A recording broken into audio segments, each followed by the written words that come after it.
Agora foi. É porque eu errei.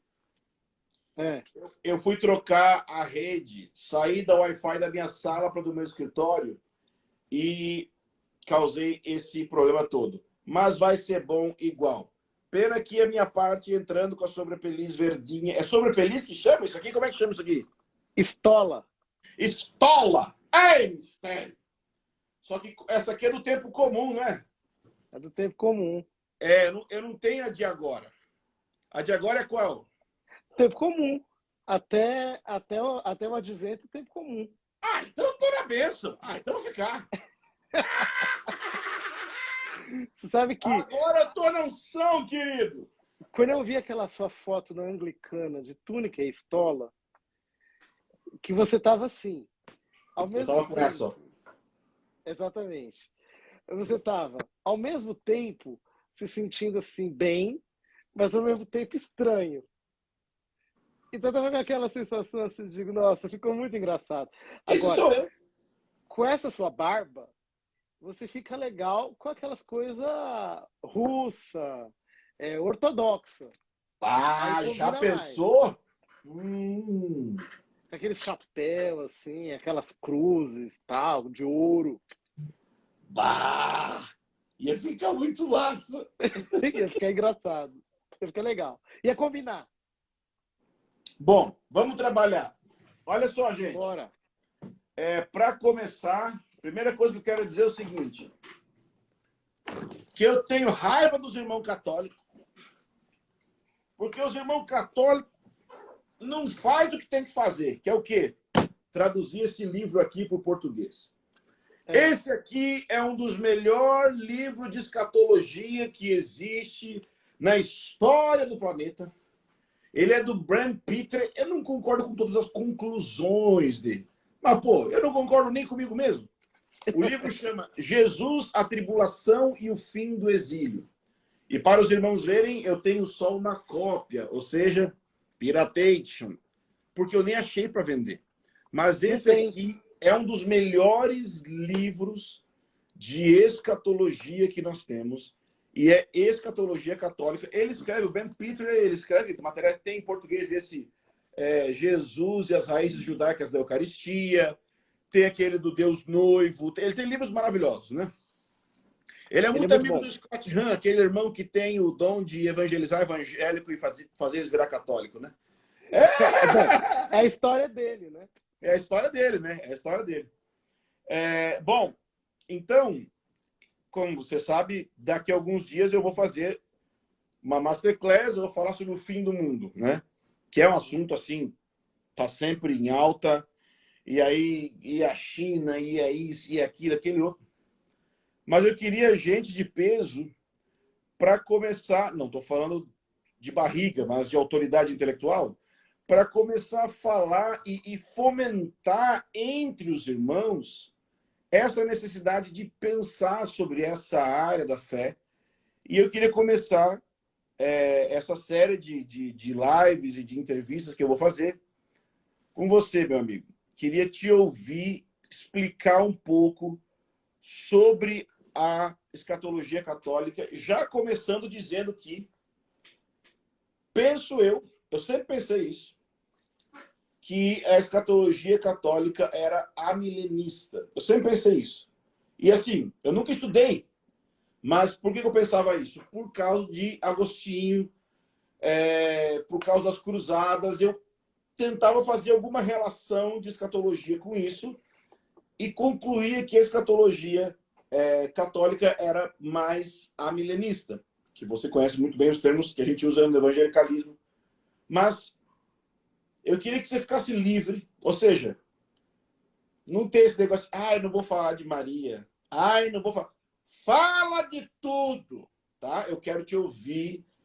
E é aquela coisa, a gente já fez isso uma vez, eu quero fazer mais vezes, que é, ao fim, abordar, se o Espírito Santo assim quiser, o elefante na sala. Ou seja, eu sempre quero tratar com as pessoas que eu entrevisto, com as pessoas que eu escuto, os nossos pontos de discordância. Não para te convencer e nem para me convencer, mas é porque eu quero, se for discordar de você, entender exatamente por que eu discordo. Porque tem muito preconceito e pouca intelectualidade e desenvolvimento lógico cognitivo. Então, por favor, eu quero te ouvir. Destile sua sabedoria, desligarei o meu microfone para te ouvir. Não, pelo amor de Deus, vamos conversando. Eu acho importante a gente falar, porque o que acontece? Olha, e a gente nem invocou a bênção do Padre Pio de Petricina para que nenhuma injustiça se cometa nesse programa. Ai, você sabe que eu tenho Eu tava amigo... louco para fazer isso, mas as pessoas não entenderam me cancelar. Mas isso é sempre bom. Mas tudo bem. Por favor, começa. Eu tenho um amigo pastor de uma igreja que um dia ele veio aqui em casa, um dia desses, né? Aí ele falou assim: Padre, eu queria entender essas faixas de agradeça ao Santo Expedito por graça alcançada, que eu acho uma coisa muito, muito pitoresca, né? Eu expliquei do jeito que dava, tal, tal. Obviamente, temos mentalidades diferentes. Aí, quando foi um dia desse, eu fiquei uma semana tentando falar com ele sobre alguma coisa. E, por fim, mais ou menos que nem você faz, ele me respondeu. Depois de muita insistência, né? Aí eu falei assim, olha, você está me obrigando a colocar uma faixa aqui da minha igreja. Agradeço o seu despedido por graça alcançada. Porque para falar com você é só milagre sucedido. Perfeito. Mas vamos lá. É o seguinte, Ângelo. A escatologia, né?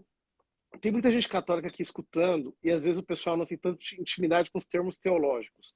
Escatom, em grego, significa o final. Né? Então, quando nós falamos de escatologia, nós estamos falando daquelas realidades finais que fazem parte da fé cristã.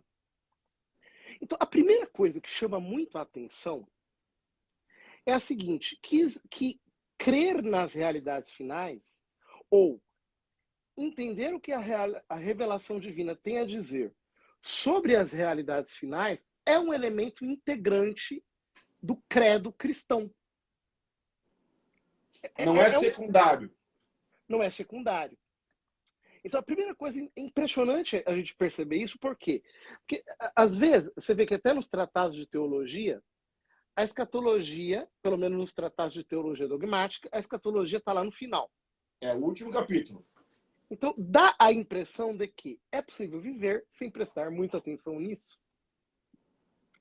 E se a gente tem uma noção do cristianismo, que é uma noção, digamos assim, de tipo moralista, em que o cristianismo, no fundo, é uma espécie de judaísmo talmúdico tardio, que consiste numa observância de leis, de normas, de convenções, etc. Não cortar o cabelo. Não cortar o cabelo, no nosso caso, uma coisa inútil, mas... então, pode dar essa ideia de que a escatologia seja irrelevante. Contudo, toda vez que nós rezamos o credo, e vale a pena lembrar que o credo apostólico e o credo niceno-constantinopolitano é um patrimônio comum, católico, ortodoxo, protestante. Eu rezei o credo no IHOP em Kansas. Então, para os proféticos moderninhos, até lá nos profetas nós faz isso, tá, querido? Eu faço aqui e faço lá. A gente só não fala rezar. Mas é isso que a gente faz. Pois é, tanto faz. Então, o que acontece é que a última expressão do credo é, no símbolo constantinopolitano, em latim a gente diz, et expecto resurrectione mortuorum et vitam venturi seculi. Que a gente traduz aqui, e espero a ressurreição dos mortos e a vinda do mundo que há de vir. Mas a tradução latina mais exata seria era vindoura, e a né? vinda da era vindoura. Seria Venturi é sobre isso, né? Inclusive, a primeira parte da minha aula sobre fim do mundo é isso, porque eu vou tentar mostrar a diferença de mundo cosmos e mundo Aion ou era. É uma coisa muito interessante do ponto de vista teológico. Ou seja, o credo ele é composto tendo como parte integrante a fé naquilo que a revelação fala acerca das realidades últimas. Ou seja, esta era vai passar, há de vir uma outra era, este mundo vai acabar um dia, sobretudo, a coisa mais impressionante é a gente entender o seguinte, que este período de ambivalências e ambiguidades, ele vai passar. Quer dizer, é muito fácil ser ateu agora. Quero ver ser ateu quando Jesus estiver voltando, né? É muito fácil praticar o pecado nesse momento. Difícil vai ser praticar o pecado quando a consciência do pecado for revelada para todos os homens e todos entenderem o que é o pecado diante de Deus. Ou seja, este estado de coisas não é o definitivo e nem é o desejado. A igreja, ela, junto com o Espírito, clama Maranata. Quando São Paulo diz que toda vez que nós comemos o pão e bebemos o cálice, nós estamos anunciando a morte do Senhor até que ele venha. E é interessante que na missa católica, depois da consagração do pão e do vinho, o sacerdote diz: eis o mistério da fé, a Assembleia responde: todas as vezes que comemos deste pão e bebemos deste cálice, anunciamos a morte do Senhor até que ele venha. Ou seja, o rito eucarístico é um rito pré-escatológico. Ou seja, ele está impregnado de uma atenção escatológica que aponta para onde? Para as bodas do Cordeiro. Então, quando nós entendemos isso, eu me lembro que o Papa Bento XVI, uma vez foi perguntado por uma jornalista se, quando o padre levanta a hóstia, levanta o corpo de Cristo antes da comunhão, ele diz: felizes os convidados para a ceia do Senhor. E aí tem um monte de gente que não pode comungar porque está em pecado. Se nós poderíamos dizer que essas pessoas são infelizes. E aí ele deu uma resposta genial. Ele disse: se aquilo fosse tudo, sim. Só que esta expressão mostra a tensão que existe entre a missa e a ceia do Senhor da vida eterna. Então, felizes são os eleitos, aqueles que são convidados para aquela ceia. Se nesse momento eles não podem comungar, porque estão em pecados, eles são felizes porque, se eleitos, eles são convidados para aquela ceia que virá quando estiverem estabelecidas as novas realidades. Acho que é o Scott Hahn que tem um livro que é A Missa e o Banquete do Cordeiro, relacionando Apocalipse e as regiões celestiais com a missa, não é? Exatamente, porque o Scott Hahn entendeu algo que para nós é bastante evidente. A missa é um rito apocalíptico. Nossa. Quer dizer, quando você lê o Apocalipse, você tem incenso, anjo, ajoelhado em torno do trono, um que responde uma antífona. Ou seja, a missa, o culto, existe para ser uma réplica do tabernáculo celestial, promovendo convergência do céu com a terra. Isso é uma coisa impressionante, porque às vezes uma mentalidade excessivamente puritana entendeu que a liturgia devesse ser algo tão espiritual que ela estivesse privada de elementos sensíveis. Ou seja... Ou neotestamentária até, né? Aquela, às vezes, fez uma divisão muito forte de Antigo e Novo Testamento. E então, o que tinha no Novo Testamento? Tinha só cantava, mas não tinha sei lá o quê. Então, aí o cara só pode cantar o saltério e tudo mais e tal. Também tem esse ponto, né?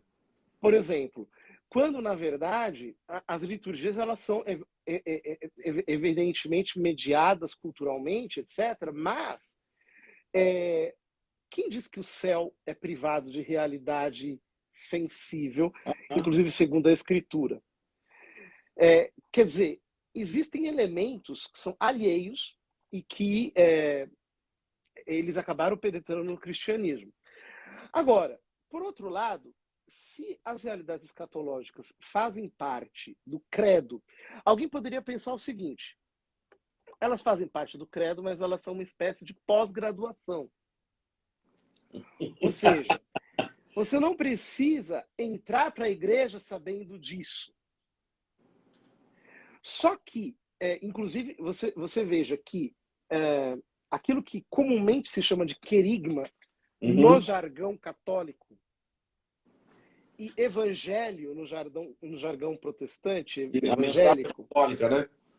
a mensagem essencial, né, ela geralmente está composta de Deus criou o mundo por amor, o homem pecou, e precisa de um Salvador, Cristo é o Salvador, que morreu em nosso lugar, e ela fica escatologicamente capenga. É Ou porque seja, já, assim, continuamente o querigma passa da criação para a redenção na cruz, esquecendo Israel, e a redenção é como se fosse a consumação e não tem nada depois, né? exatamente. E aí, quando a gente vê, por exemplo, o discurso de São Paulo no Areópago de Atenas, É. que ele está pregando para pagão, para quem não conhece nada, e ele termina dizendo que o mundo inteiro vai ser julgado por um só homem. E Deus deu prova disso ressuscitando-o dentre os mortos. Quer dizer, o mundo vai ser julgado por um só homem. Ele está falando do juízo final para quem nunca ouviu falar de nada.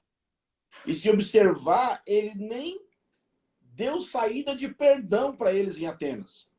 Ele só condenou. Em Atenas não aparece muita parte do perdão e tal.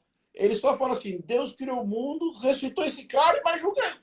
Rapaz, é forte. Exatamente. Então, a gente percebe que o peso que tem a consciência escatológica é muito grande. Uhum. Porque, quer dizer, eu preciso entender do que eu estou sendo salvo no final das contas. Sim. Se Deus me salvou, não simplesmente para me salvar. Aliás, Deus se encarnou não apenas para me salvar de um pecadinho que eu estou cometendo aqui, mas ele me salvou ele se encarnou para me salvar de uma coisa chamada condenação eterna.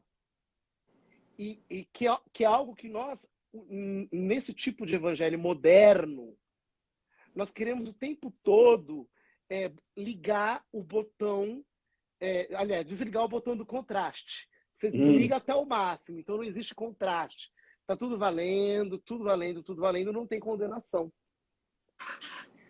Isso é absolutamente contrário à mentalidade tradicional da igreja. Você veja, se você falasse para qualquer padre da igreja, do primeiro milênio, que você não pode falar do inferno, que você tem que falar da misericórdia, ele ia olhar para tua cara e dizer que você é um doido. Por quê? Existe maior prova de misericórdia por alguém do que você preveni-lo contra o maior perigo da vida dele? Existe prova de amor maior do que você dizer assim, meu amigo, existe a possibilidade de você ir para o inferno. Você já levou isso a sério? Você já considerou isso aqui? Agora, você veja que na história moderna da igreja, os maiores moveres, e eu diria até os primeiros moveres de grande conversão, aconteceram justamente quando homens tiveram a coragem de colocar claramente diante dos olhos dos seus contemporâneos a realidade do inferno. Lembro de duas realidades, de dois nomes, um católico e um evangélico. Católico, Santo Inácio de Loyola. Os exercícios espirituais começam com a meditação do inferno. E é uma meditação, Ângelo, que ela consta de duas partes. Uma parte é a parte sensível. Ele faz você sentir o cheiro do inferno, o gosto do inferno, o calor do inferno, o tato do inferno, o peso do inferno. O que você tem que imaginar todas essas coisas numa grande experiência psicológica. E quando o exercitante diz, ai, não, eu não quero isso, ele fala, não, você tem que considerar isso porque você um dia pode parar lá. Então, se você não quer considerar, você está negando a realidade.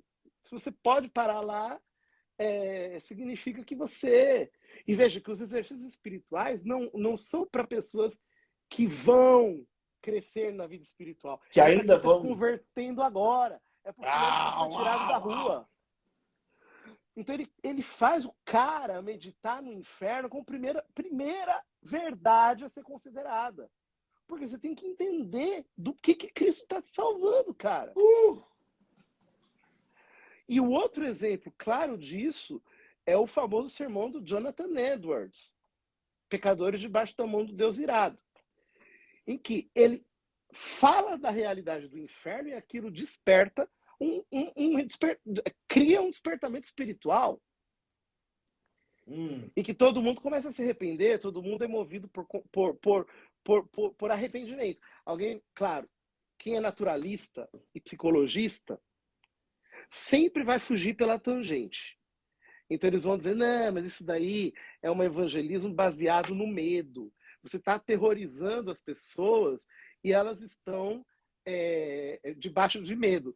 Ora, isso não tem o mínimo sentido, sobretudo se considerados esses contextos bem considerados, porque eu posso falar do inferno aqui, você simplesmente me desconsiderar se você não tiver fé e achar que é um exagero, que é um terrorismo.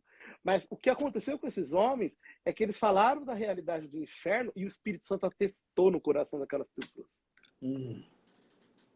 Quem as levou para a consideração do inferno como uma realidade possível e concreta não foi o pregador, foi o Espírito que atestou no coração deles. Ou seja, se o Espírito atestou, não é apenas porque aquilo é verdade, mas porque aquilo é necessário para a evangelização. Eu preciso entender.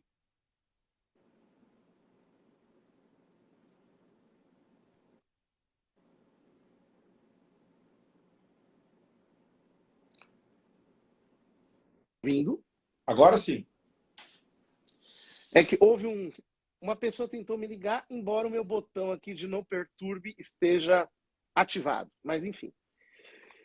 Falhas do sistema. Deve ser o Papa, né? Porque se você deixou algumas exceções, talvez o Chiquinho, né? E mais alguém, né? Não tem exceção. É que o WhatsApp, às vezes, faz isso. Então, o que acontece, Ângelo? Então, a consideração das realidades escatológicas colocam o evangelho dentro do seu peso eterno. É o que faz com que a pregação não caia efetivamente num vazio. Ou seja, eu percebo a densidade aí, que ela tem. A minha social media que está aí, ó. Kelly, escreve essa frase. Repete aí, que é a condenação, ou o inferno, ou a escatologia, é que dá ao evangelho o seu peso eterno. Uau! Exatamente. Porque senão... comamos e bebamos porque amanhã morreremos. É tipo assim, não, o evangelho é só para agora mesmo, o evangelho é só para melhorar agora. Se os mortos não ressuscitam, se não tem era vindoura, então é teologia da prosperidade. Exatamente. Ou pior, né? Que a teologia da sacanagem. Porque aí você vai justificar todos os pecados, porque o importante é que a graça ela é apenas um lenitivo para uma consciência perturbada. Uhum. E a graça não é um lenitivo para uma consciência perturbada. Ela não é uma anestesia. É o contrário. Ela me tira da anestesia desse mundo. Ela me faz perceber a realidade concreta em que eu estou me movendo. Que ela tem uma tensão de eternidade. Uau. E isso para agora nós... me conta o seguinte. Quando... Vamos supor que temos aqui irmãos, sejam católicos ou evangélicos, deve ter meio a meio. Se você fosse fazer uma exposição da escatologia católica, eu estou partindo aqui da base do que você está falando, né? Você acredita que a essência, ou o mais importante, que é enfatizado, é o elemento de juízo final, condenação eterna e inferno? Esse seria o cerne da escatologia católica? Olha, não. A Eu acho que escatologia cerne é uma coisa assim, tipo, muito reducionista, mas quais seriam os outros elementos além desse? Como é que você colocaria os outros elementos? Me conta aí para eu tentar entender os detalhes. Então, se eu tivesse que fazer um sumário, como é que a escatologia católica é dividida? Por exemplo, Então, o quilasmo, como é que é essa relação quilástica? Falei termos que as pessoas não entendem, mas é, nas minhas outras aulas, elas vão entender. certo. Então, é assim, a escatologia católica, ela é concebida em duas fases, né? A protestante também, é que há uma diferença fundamental entre as duas. A, a, a, a católica coloca mais ênfase na fase individual, na escatologia individual. Ok. Ou seja, separação alma e corpo, morte, juízo particular, inferno e paraíso, que são os novíssimos. Então, para Chamados quem não novíssimos. entendeu, escatologia particular, gente, é a experiência sua, individual, de você morrer, ir para o céu, ir para o inferno, o estado intermediário, tipo, você morreu, você vai estar aonde, entre o céu e o inferno, e tal, e tal, e tal. É a escatologia individual, e a outra seria coletiva ou cósmica, né? A escatologia cósmica. Mas a segunda parte, que é também chamada de escatologia. Como é que é? Eu estava me lembrando disso antes. Uma a gente chama de escatologia individual, a outra de escatologia universal. Mas tem um outro nome que agora me fugiu, assim, por um lapso.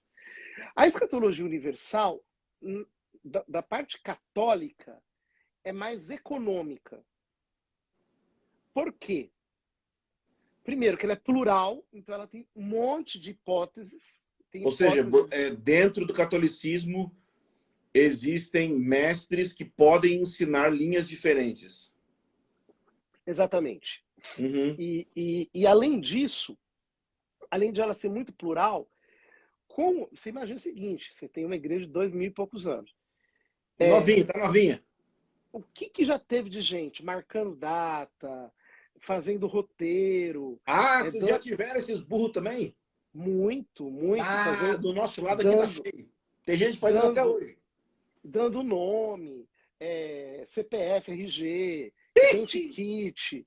Quer dizer, então já teve tanto disso que a igreja aprendeu a ser muito mais econômica, Uhum. para não perder a seriedade, né? Porque senão começa a virar assim, cada temporada tem uma novela nova Vira um sobre o fim dos bailão. tempos. Mas, inclusive, há linhas de interpretação do Apocalipse que são completamente opostas até, e que convivem bem, como Uhum. hipóteses de interpretação. Então, você falava. Então, mas assim, os elementos básicos da escatologia universal são, né, apostasia, que é uma coisa importante, porque, em geral, o pessoal não fala tanto de apostasia assim. Parece que a tribulação é o primeiro passo. Mas a apostasia tá bem claro ali, né? Tá bem claro. Primeiro deve vir a apostasia.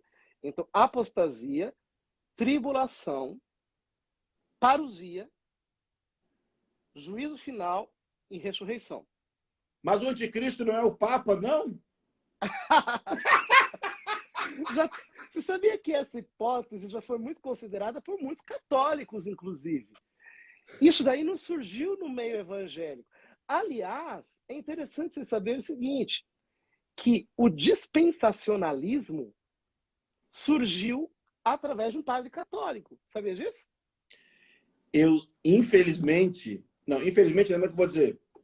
Eu sei e tenho tristeza de que os evangélicos não fazem a mínima noção dos escritos dele.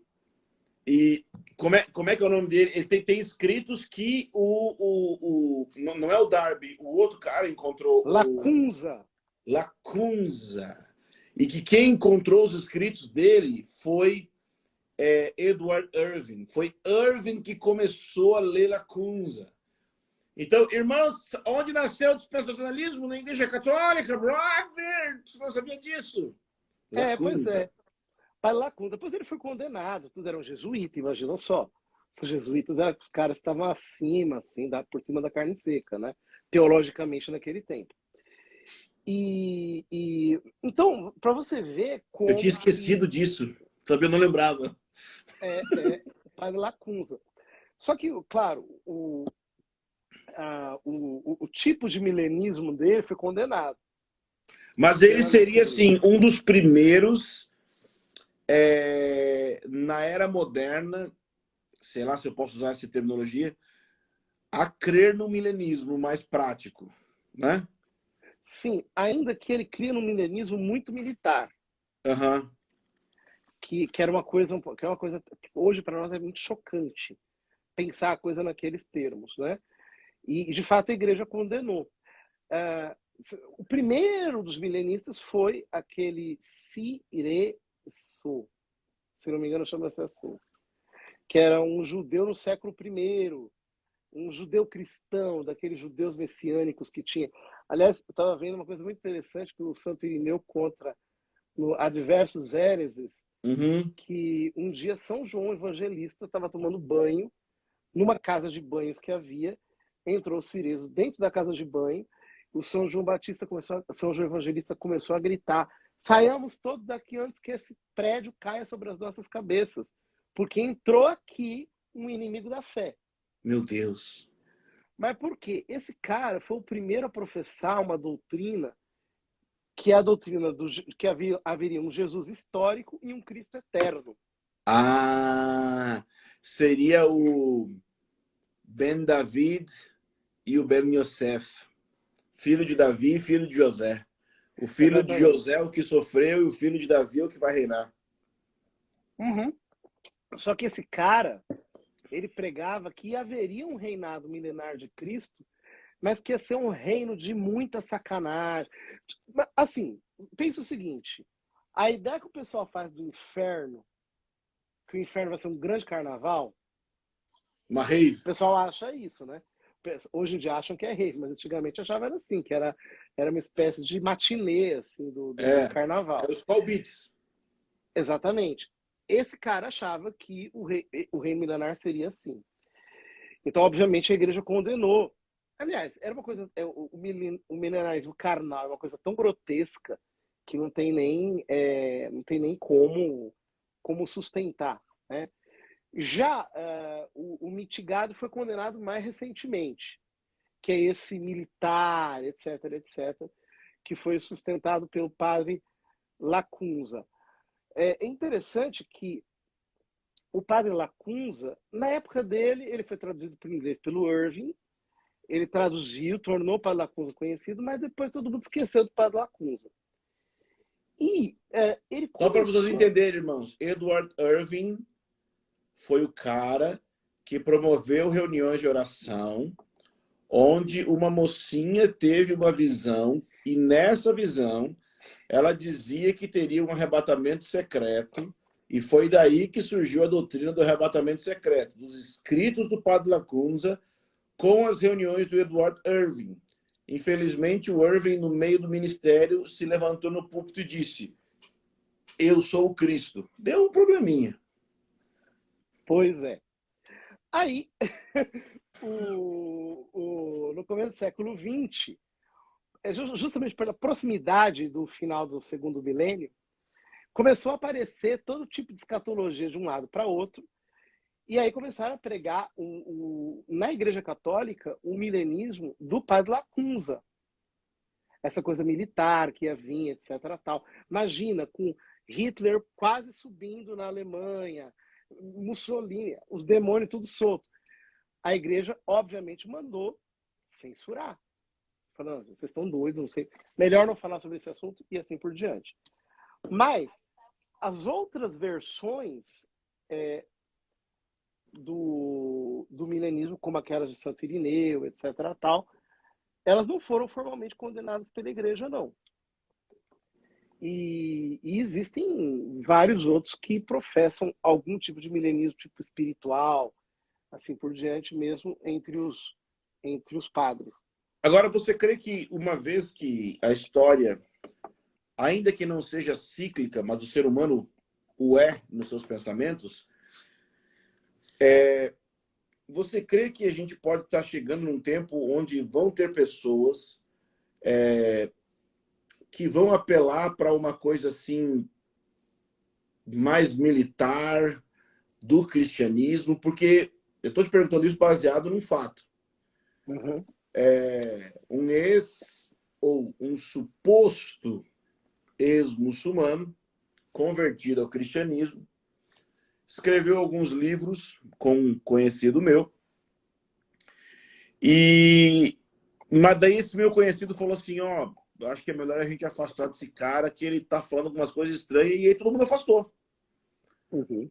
Aí passou uns dias, eu vi que o Michael Brown, aquele judeu que era de Pensacola, que é ligado com Sim. o Asher, entrevistou o filho do cara. E o que o cara estava dizendo? Que eles estavam na Rússia, porque na Rússia não pode ter, tipo marcha de orgulho gay, coisa assim, né, que daí tem aqui no Brasil. Uhum. E por que não pode? Por causa do lance de criança e tal, isso deu base para que eles apedrejassem os homossexuais, tá? Agissem com violência. E aí, o menino, e é óbvio que o pai dele tá junto na jogada, ele começou a argumentar sobre a igreja triunfante e a igreja militante. Igreja militante é um termo que eu sempre ouvi no catolicismo. É.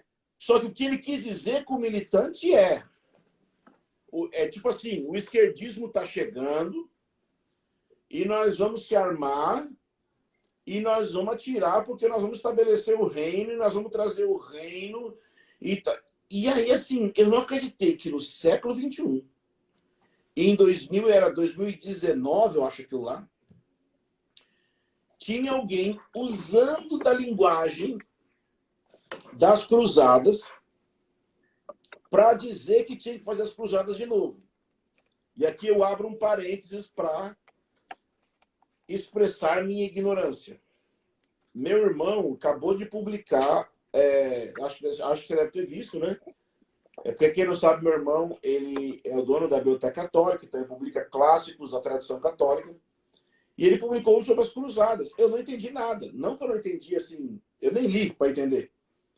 Mas é que na minha leitura da história, as cruzadas é um negócio totalmente errado. Eu sempre entendi isso. É errado, não podia ter feito. Beleza. Acredito que sou ignorante e tenho muito que aprender. Mas esse cara usou uma linguagem teoricamente disso para dizer que... E assim, o que eu acho, no caso dele, o que eu acho que está acontecendo? Eu acho que ele tem um islamismo tardio na mente com uma interpretação errônea de batalha espiritual. Mas você acha que é possível isso ser revivido? Porque, assim, a piada que eu fiz no início, usando a estola, é uma piada real, que chama cosplay de Idade Média. Que quer dizer o quê? Tá cheio de gente, né, no evangelicalismo e no catolicismo querendo voltar para a tradição e para a liturgia, mas sem ter realidade interior nenhuma. Uhum. O que eles querem não é a tradição, o que eles querem não é a liturgia, eles querem aquele mundo antigo. Só que aquele mundo antigo passou, brother.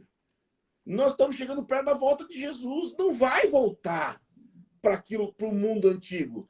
Então, assim, quando eu brinquei de cosplay de Idade Média, inclusive eu vou fazer uma live com o Tiago Cavaco sobre isso, porque o evangelicalismo está cheio de sujeito que cantava só worship e agora quer queimar incenso, mas não entende bolhufas do que está fazendo. Não faz noção do que está fazendo. Você acha que tem uma tendência na igreja, e aqui eu estou colocando a igreja do Senhor como um todo, de ter um retorno a um militarismo espiritualizado, um militarismo por causa do fim dos tempos? O que você acha? Porque às vezes quando eu penso, por exemplo, sobre o fim dos tempos, eu sei que tem gente que quer estocar alimento.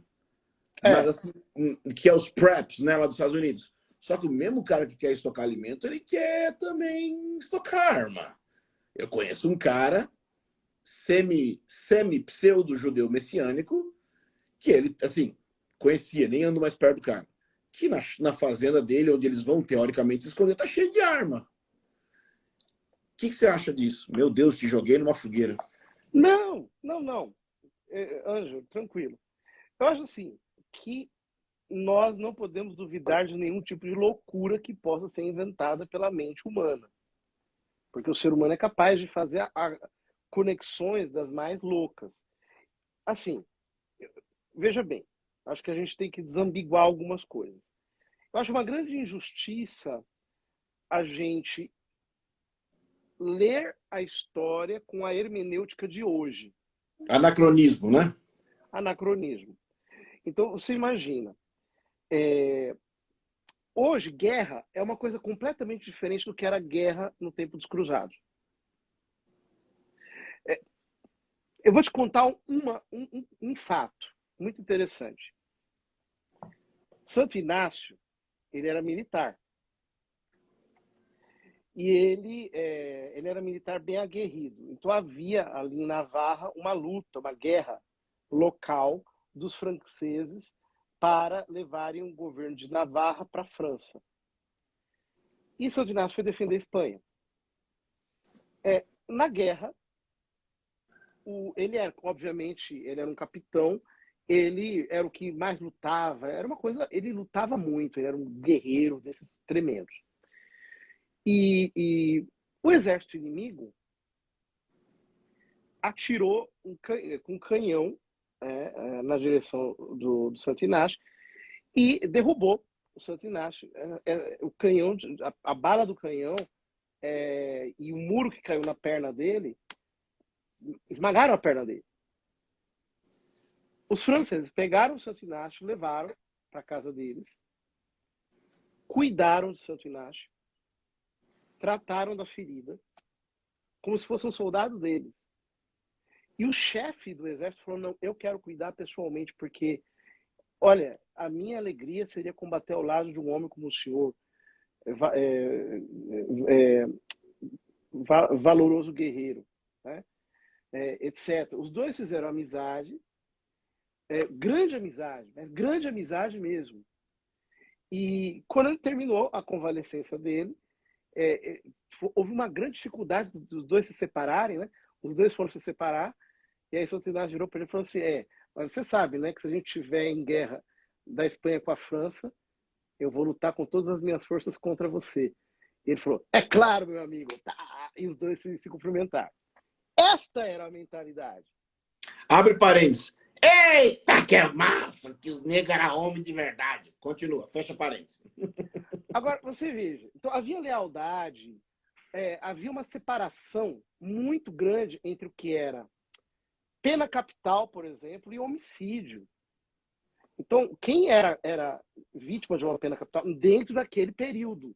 Porque você imagina, hoje a gente tem sistema prisional, hoje em dia é possível ter presídio de segurança máxima. Naquela época, não havia nada disso. Então, pena capital havia uma outra hermenêutica. Eles eram tratados com misericórdia. Eles eram tratados como pessoas, como irmãos, no fundo, que estavam sendo justiçados.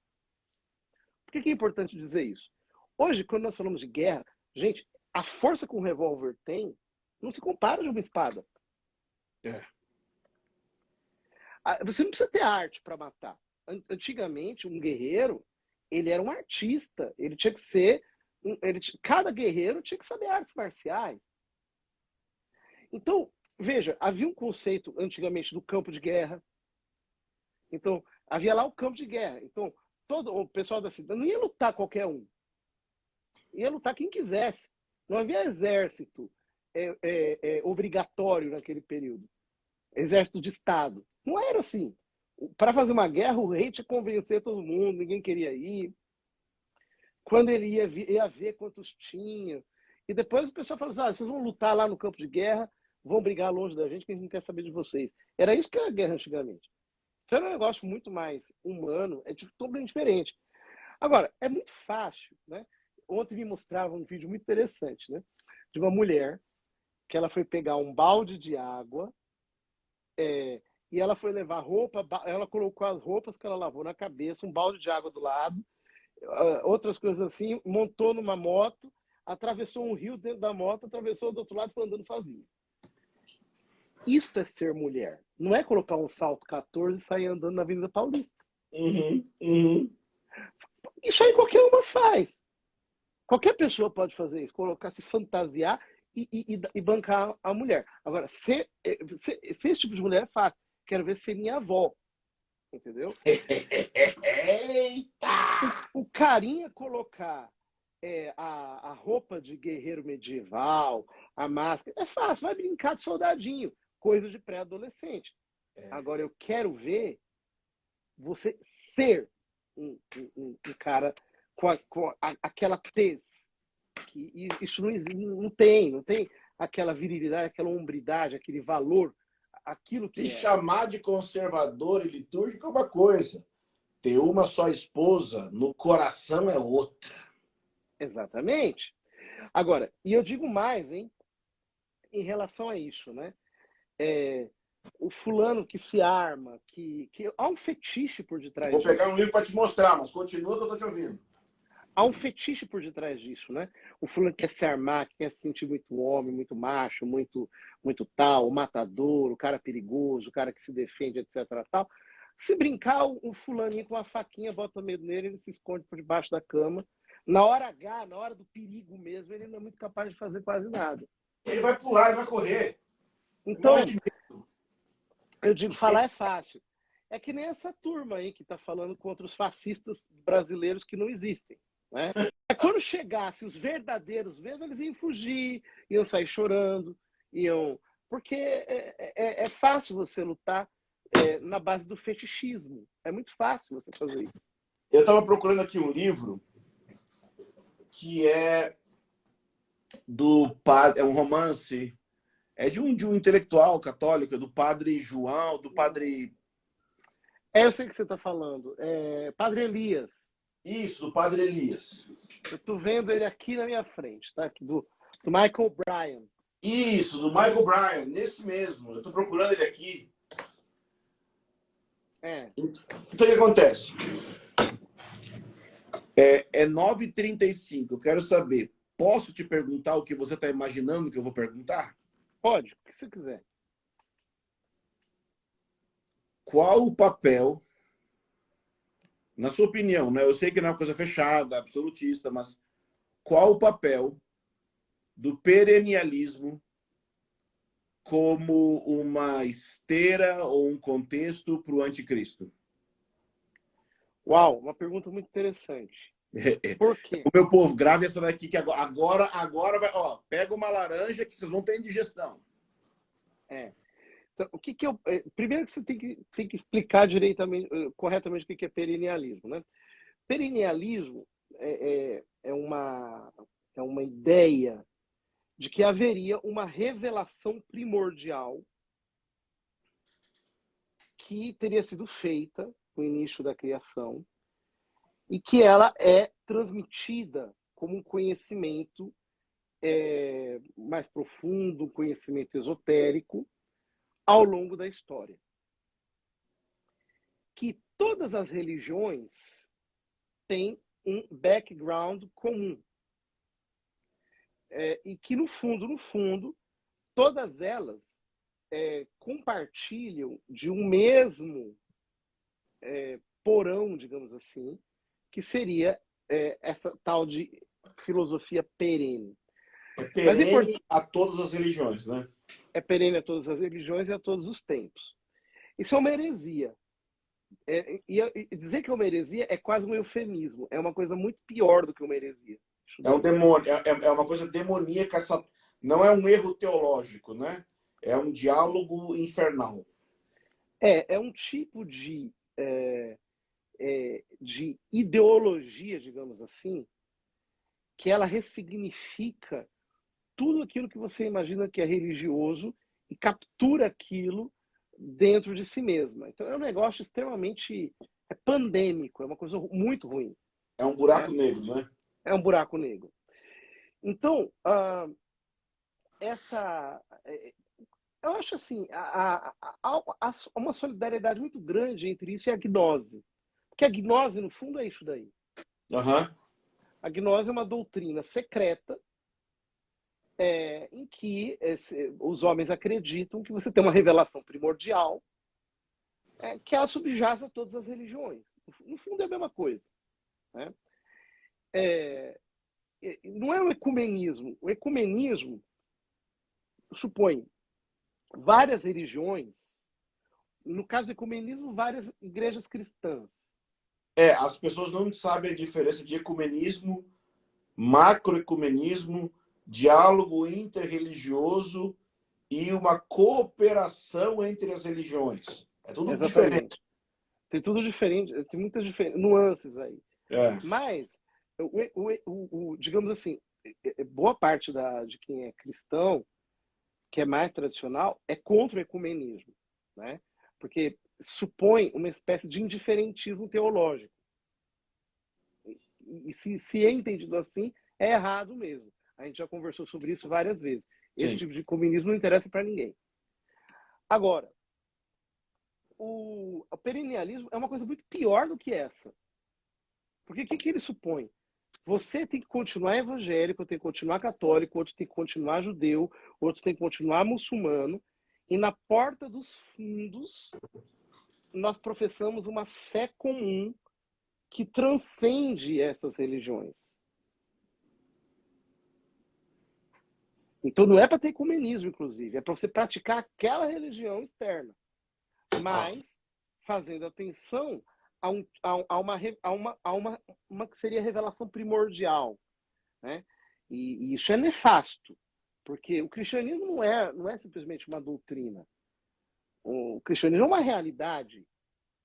Quer dizer, Cristo, Jesus, está vivo agora, está agindo em nós pela sua graça, naqueles que cremos nele. Isso aqui não é uma doutrina que pode ser equivalida a qualquer outra. Não é uma teoria de explicação do universo. Pelo amor de Deus. Então, rebaixar o cristianismo a isso é uma apostasia. No fundo, isso daí é uma apostasia das mais grandes. Só que isso vai funcionar. Porque o que acontece? Infelizmente, as pessoas elas se deixam perder por questões de palavras, por banalidades verbais. E elas não querem levar a fé a sério. Ângelo, eu estava vendo um livro esses dias, eu tô vendo ele aqui diante de mim, chama-se O Mais Completo Guia sobre o Judaísmo.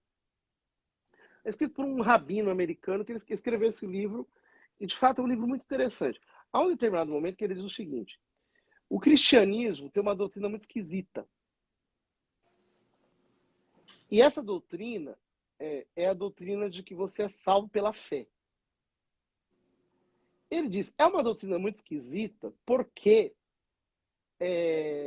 veja bem, ela supõe que Deus se preocupa com o que a gente pensa.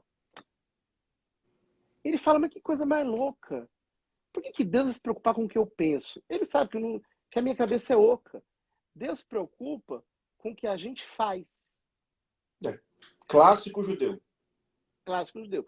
Então, por isso que o que importa é observar a lei para servi-lo. E não essa coisa da fé nele. Né? Agora, isso daqui, claro, nós estamos falando do judaísmo, não do judaísmo bíblico. É o judaísmo talmúdico, tardio, etc. Veja, mas isso aqui é uma coisa... Ele percebeu uma coisa que os cristãos de hoje não percebem. Os cristãos de hoje acham que a fé não importa muito. A ortodoxia não importa muito. Eu estou cansado de ver pessoas falando o que importa é o seu amor. É que você ame. O dogma do cristianismo é o amor. As pessoas falam comigo, como pastor, ex-pastor, fala assim, não, mas é que eu fui sincero, sinceramente enganado, ué. Exatamente. Exatamente. Agora, isso para nós é importante por quê? Porque no sermão escatológico, Lucas 24:4, Jesus nos manda preservar contra o espírito de engano. Isso. Que é o que a gente vai falar na Masterclass. Essa é a primeira parte, é isso aí, o sermão do Monte das Oliveiras. E porque o espírito de engano, a gente pensa que o espírito de engano é uma coisa sutilíssima. Mas, na verdade, espírito de engano é o que vai fazer você achar que é uma cabra e você vai acreditar que você é uma cabra mesmo. Como tem muita gente que acredita em gênero e já está acreditando nisso daí. Oh, meu Deus. Espírito de engano é o espírito que vai fazer você negar o que os seus olhos estão vendo.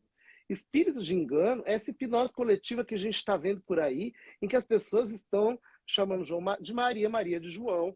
Elas estão dizendo que elas têm 50 identidades cambiantes ao longo do tempo. Isso já é espírito de engano agindo na mente das pessoas. E tem muita gente caindo nisso, achando que isso é tolerância, amor, ágape, isso é comunhão cristã, não tem nada a ver uma coisa com a outra. E mais, o espírito de engano, sobretudo, é o que nos vai apresentar falsos cristos. Agora, para as pessoas, assim, não precisa ser tão específico para não queimar o filme. Mas onde que a gente pode ver esse perennialismo mais próximo de nós aqui no Brasil, no mundo, e como que você vê os próximos anos em relação ao anticristo, essa questão? Porque quando você me falou, deixa eu só te explicar, só para você entender. Eu tive noites em claro, tá? Uau! Por quê? Porque para mim o anticristo, ele é uma pessoa real. Ele vai surgir. Eu não fico viajando querendo saber se ele já nasceu, tipo filme de Hollywood, não. Mas eu sei que vai ter. Eu sei que tem o espírito do anticristo, como o 1 João também fala, mas da minha perspectiva eu creio que vai ter uma pessoa. Mas eu nunca pensei, porque eu tenho uma teoria, minha teoria, você sabe qual é que o anticristo surge a partir do Islã. Mas eu também creio que o anticristo ele iria fazer uma espécie de união das religiões. Mas eu não sabia bem como que essas duas coisas poderiam relacionar, porque para mim islamismo e união com as religiões não tem nada a ver uma coisa com a outra. Não tem nada a ver. E agora, enquanto você estava falando, me veio uma outra coisa aqui. É que se tem uma instituição que andaria de mão dada com essa filosofia, é a maçonaria. Porque ali você tem espírita, ali você tem católico, ali você tem evangélico, mas é tipo dando as mãos por detrás, mas não sei. Não conheço tão. Mas assim, eu tive noites em claro, basicamente pensando assim: entendi qual é a ideologia do anticristo pré, ou seja, fundamental. Se ele for oriundo do Islã, se ele for oriundo da Turquia, como são minhas perspectivas. Mas assim, é minha escatologia escrita a lápis. Eu estou aprendendo, eu posso estar totalmente errado. Uhum. Mas se for, o perennialismo é perfeito para isso. Ele encaixa perfeito, que é, se eu entendi bem, é o dilema que o padre Elias sofre naquele romance, naquele livro. Ele percebe isso se infiltrando na igreja. Mas a minha questão é, esse romance foi escrito porque o autor percebeu isso no mundo real? E a gente tem isso no Brasil, tipo, não vou citar nomes e nem instituições, mas te deixei aí na porta. O que você acha? Olha, é o seguinte. Há uma coisa que nós precisamos entender o seguinte. O que é o esoterismo? Se eu pudesse definir isso numa palavra. Porque tem gente que quando você fala esoterismo, evangélico, ele está pensando num treco que não é o que você está querendo dizer. Exatamente. O que é o esoterismo? É mística sem moral. É experiência desprovida de lógica e caráter.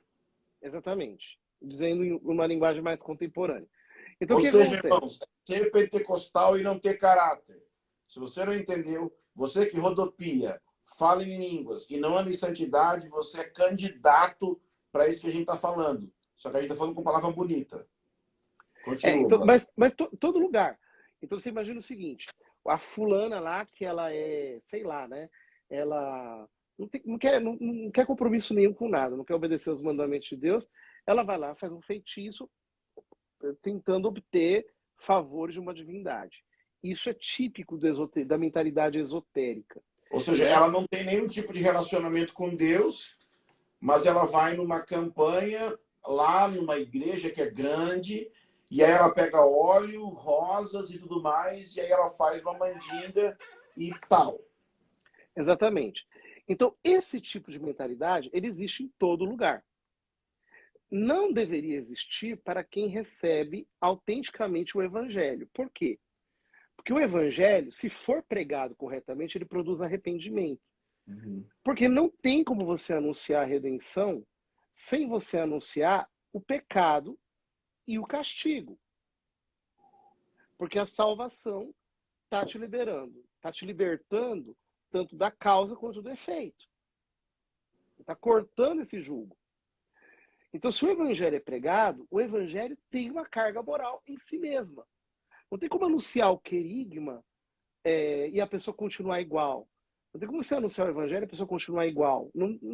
Então, a única fé que possui esse elemento integralmente é a fé cristã. Ou seja, a redenção, ela tem uma tensão escatológica para lá e para cá ela tem uma série de exigências morais. Fé, esperança, amor. Exatamente. Agora, em todo lugar que você vê o Frankenstein disso, você está vendo uma semente daquilo. É simples. Então, isso pode chegar nas igrejas? Pode.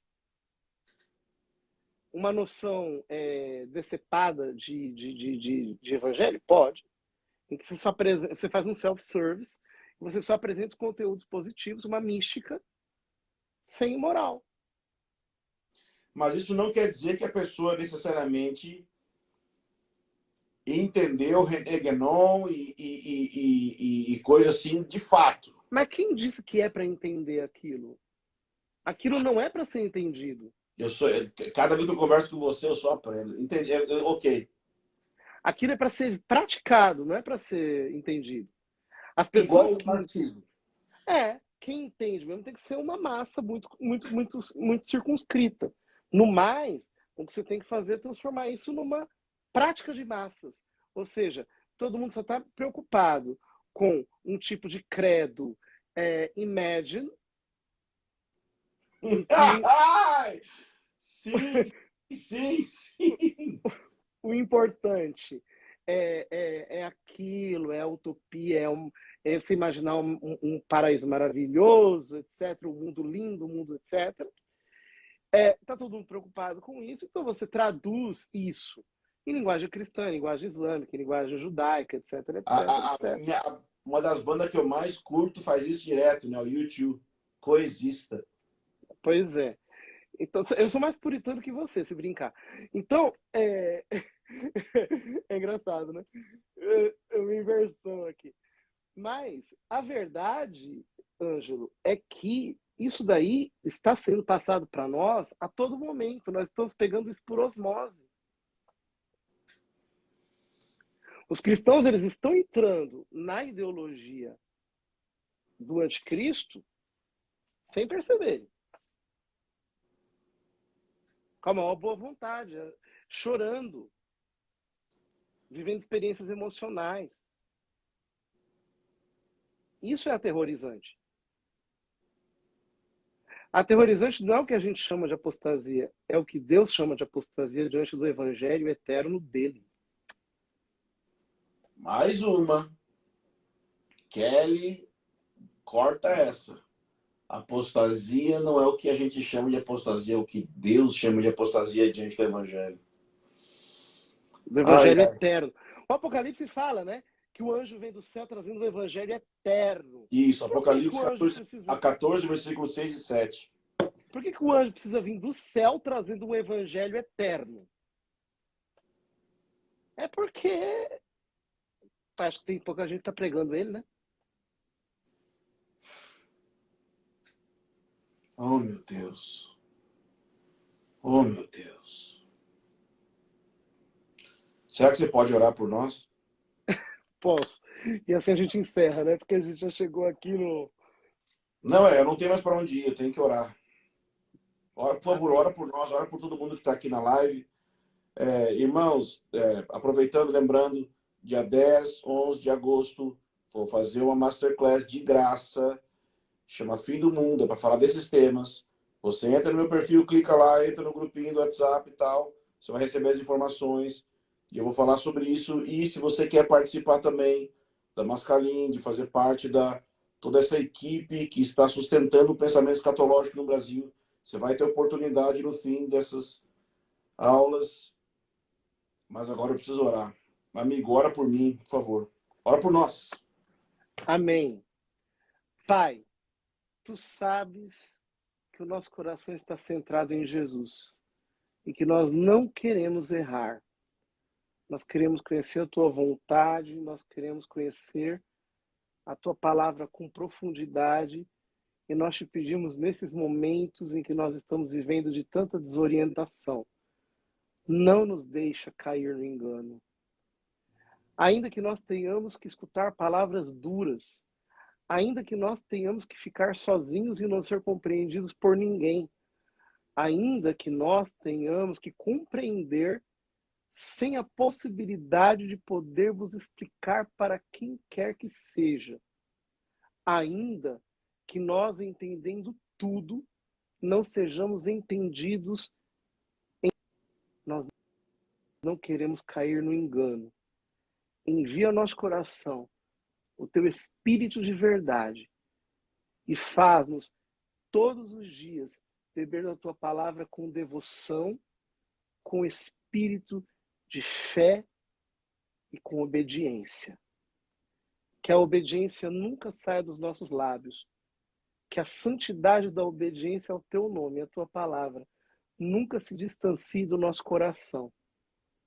Porque o que nós queremos é que seja feita a tua vontade e que venha então a nós o teu reino. Nós pedimos isso em nome do teu Filho Jesus Cristo, na unidade do Espírito Santo. Amém. Amém. Meu amigo, obrigado por ser meu amigo. Imagina. Eu que o diga. Obrigado por ter me ouvido hoje à tarde, chorando minhas pitangas. Temos que continuar aquela ligação.